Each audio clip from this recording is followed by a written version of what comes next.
মা কি করছো? দোয়া করে দিচ্ছি। আচ্ছা মা, ওই বাড়িতে গিয়ে আমার সাথে কথা না বলে বাড়িয়ে কোনো কিছু বলবে না, কোনো কিছু করবে না। ঠিক আছে। ভাই সাহেব, ও হচ্ছে আমার বড় ছেলে নয়ন আর ছোট ছেলে অয়ন। আচ্ছা, আমার বড় মেয়ের জামাই। মেয়েটারে ডেকে আনেন না। জি, আমি নিয়ে আসি। ওয়ালাইকুম আসসালাম। মা, তোর নাম কি? অনন্যা চৌধুরী। রান্না বান্না করো তো? আপা আমার মেয়েটাকে খুব আদর করে বড় করেছি, রান্নাঘরে যেতে দেরি কোনোদিন। আমার বড় বউ রান্না পারতো না, আমি তো তারে শিখাইছি যে আপনি শিখিয়ে দেবেন। অয়ন, ওর কিছু জানার আছে? আমার মনে হয় ওদেরকে একটু আলাদা করে কথা বলতে দেওয়া উচিত। হ্যাঁ, আমি অয়ন, ঢাকা একটা মাল্টিন্যাশনাল কোম্পানিতে জব করছি। ঢাকায় কি একাই থাকা হয়? জি, একটা ছোট বাসা নিয়ে। আপনার পাখি তো ভালোই কথা পারে। আর কি কি পারে ও? আমি যখন গান গাই ও আমার সাথে গান করে। আপনি গান গাইতে পারেন? একটা গান শোনাবেন? অতটা ভালো পারে না, আর আমার রুম থেকে এখন গান গাইলে ড্রয়িং রুম থেকে শোনা যাবে। পরে কখনো শোনাবো নি? না, ইটস ওকে। আপনি যদি কিছু মনে না করেন, আমরা কি একজন আরেকজনের নাম্বার এক্সচেঞ্জ করতে পারি? ফোনে গান শুনবো। না না, সমস্যা নেই, শেয়ার তো আমরা করতেই পারি। হাতটা একটু দাও।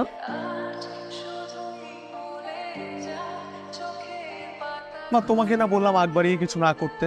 তো কি হয়েছে? তো কি হয়েছে মানে? তুই আমার সাথে কথাটা বলে আংটি পরিয়ে দিলে কেন? শোন, আমি তোর মা, তোর কি পছন্দ না পছন্দ আমি খুব ভালো করে জানি। শোন, তোর যে মেয়ে পছন্দ হয়েছে এটা আমরা সবাই বুঝি। তোদের ছবিগুলো যদি তোর লাগে তাহলে আমাকে বলতে পারিস। তুই বেশি ফকরাইছিস কিন্তু। পরিবারের সম্মতিতে 1 মাস পর বিয়ের দিন ঠিক করা হলো। সত্যি বলতে সেদিন প্রথম দেখাতেই আমার অনন্যাকে ভালো লেগেছে, যাকে বলে প্রথম দেখায় প্রেম। হ্যালো, হ্যালো, কে বলছেন? আমি অয়ন। ও সরি, বুঝতে পারিনি। কেমন আছেন আপনি? ভালো, আপনি? আমি ভালো আছি। হুট করে মা সেদিন আংটি পরিয়ে দিল। আপনার মতামত তো জানার সময় পাইনি। আমি ভাবছিলাম যে আমরা একটু একজন আরেকজনকে ভালোভাবে জানি। আচ্ছা, আপনার কি আরো কিছু জানার আছে? একজনকে জানতে হলে তার সাথে মিশতে হয়, এভাবে জিজ্ঞেস করলে তো হয় না। আপনি অনেক সুন্দর করে কথা বলেন। Thank you. আপনি কখনো প্রেম করেননি? আচ্ছা, আপনি কি এটা জানার জন্য আজকে দেখা করতে চেয়েছেন? দেখেন, সবারই তো অতীত থাকে। আমি সরি, আসলে এভাবে হুট করে এই প্রশ্নটা আপনাকে করা ঠিক হয়নি। আমার মনে হয় কি, ভালো লাগার বিষয়টা আসলে 1-2 দিনে হয় না, সময় দিতে হয়। দেখা করে অনন্যার প্রতি ভালো লাগাটা আরো বেড়ে গেল। অফিস, বিয়ে, শপিং সবকিছুর মধ্যে সময়টা খুব তাড়াতাড়ি চলে যাচ্ছে।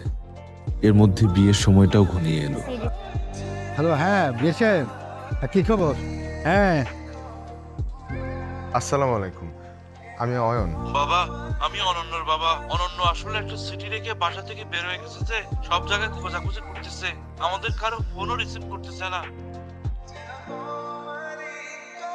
অয়ন, আমি আপনাকে অনেকবার বলার চেষ্টা করেও একটা কথা কখনো বলতে পারিনি। আমি একজনকে ভালোবাসি, কিন্তু বাসা থেকে ছেলেটাকে মেনে নেয়নি। সেদিন মা বলেছিল আপনারা শুধু দেখতে আসবেন। তারপরের ব্যাপারগুলোর জন্য মোটেও প্রস্তুত ছিলাম না। বাসায় অনেক ঝগড়া করেছিলাম, তারপর নিজেকে অনেক মানিয়ে নেবার চেষ্টা করেছি সবকিছুর সাথে, কিন্তু পারিনি। এতে আপনার কোনো দোষ নেই, আপনি সত্যিই একজন ভালো মানুষ। আমি জানি আপনি আমাকে কখনো ক্ষমা করবেন না, ক্ষমা চাওয়ার মুখও নেই আমার। কিন্তু আজ আমি সত্যি অসহায় নিজের ভালোবাসার কাছে। দোয়া করি আপনার জীবনে এমন একজন আসুক যে আপনার ভালোবাসার যোগ্য হবে। আজকে যা হয়েছে তা নিয়ে আমি কখনো কোনো কথা শুনতে চাই না। অনন্যাদের বাসায় তোমরা একটা ফোন দেবে না। আর মা, বিয়ের কথা আমাকে কখনো আর বলবে না। আমার যদি বিয়ে করতে ইচ্ছা করে আমি নিজ থেকে তোমাদেরকে বলবো।